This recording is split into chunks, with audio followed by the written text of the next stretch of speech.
en 2013, des travaux de toiture sur les salles A, B et de dojo ont été effectués au POPD. De gros problèmes d'inondation sont survenus pendant ces travaux. Et le dojo s'est trouvé inondé. De nouveaux travaux ont eu lieu fin 2014. Et là, depuis le début de l'année, il est ressorti des problèmes de remontée capillaire. Et donc maintenant, le dojo redevient pratiquement impraticable. Et c'est pratiquement du trampoline maintenant quand les sportifs vont s'entraîner. Donc, quand les nouveaux travaux sont-ils prévus et qui en supportera le coût? Alors, merci.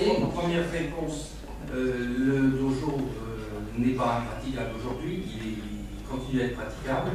Vous parlez de remontée capillaire, on ne connaît pas, c'est une des hypothèses, on ne connaît pas la cause exacte du désordre qui sont constatés. Donc ce qu'on a fait, on a fait appel aux assurances, on a fait une déclaration. Les assurances nous ont déjà répondu, on doit fournir des éléments, et c'est l'expert qui sera nommé qui déterminera l'origine du sinistre, s'il y a sinistre.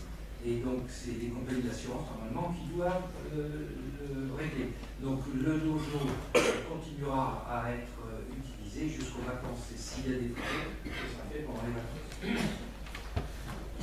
Excusez-moi, quelles vacances? C'est normalement, mais tout dépendra du temps de réaction des experts.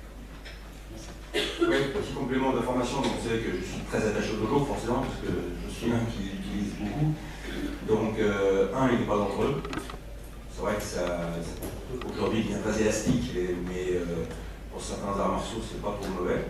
Mais il y a un problème certain, donc la garantie va s'appliquer. Je demande fermement, effectivement, que les travaux soient faits pendant les grandes vacances, de la fermeture du POPD qui a lieu normalement du 6 juillet au 30 août. Et non pas avant ou après pour ne pas handicaper les saisons des nombreuses sections clubs qui pratiquent à l'intérieur du dojo. Donc ça c'est une demande ferme. Et effectivement on ne sait pas d'où ça vient. Et nous-mêmes on est surpris parce qu'il ne casse pas, malgré cette grande élasticité. Donc c'est pour ça qu'il n'est pas dangereux et qu'on peut pratiquer toujours. Ça désigne dangereux parfois, mais c'est un peu surprenant. Mais il n'est pas dangereux. C'est le principal. S'il était dangereux, on le ferme. Je voudrais juste ajouter une chose, c'est que c'est construit sur, vous savez, les anciens bras de la Seine, et que visiblement il y a pas mal d'eau, et que est-ce qu'il y a eu au départ, lorsque c'était construit il y a 25 ans, un problème? Ce qui est étonnant, c'est que ce désordre vient d'arriver. Donc il y a vraiment une infiltration d'eau.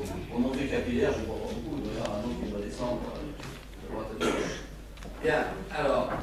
personnellement, je ne pense pas que c'est de l'eau. Je pense que c'est le montage du plancher, parce que j'en ai usé des planchers en France ou au Japon.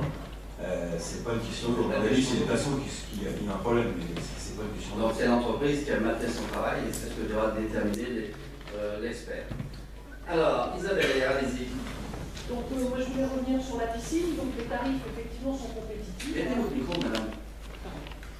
Effectivement, les tarifs sont compétitifs. Par contre, on note quand même que les gens font des remarques sur les horaires, sachant que la piscine quand même ne permet pas d'y aller après du travail le soir, puisqu'elle ferme relativement tôt et que les horaires du week-end ne sont pas très souples. Donc, est-ce qu'il est envisagé de réfléchir peut-être après un certain recul, une certaine expérience de l'utilisation de la piscine? Et parallèlement à ça, on voulait savoir si vous aviez déjà un petit recul sur, après un mois d'expérience et d'utilisation, pour savoir ce qu'il en était de l'utilisation de cette piscine. Voilà. Donc, pour répondre à la question, oui. Je vais être un peu plus long. Non, effectivement, on a ouvert le 14 février, je vous rappelle, donc déjà pour le bilan, il est un peu tôt pour faire un bilan même chiffré. On sait qu'il y a une bonne fréquentation, on a les chiffres de la fréquentation par jour, mais pour faire un bilan financier, c'est un peu trop tôt. On a beaucoup de satisfaction, donc certes on a quelques petits qu'on doit prendre en compte.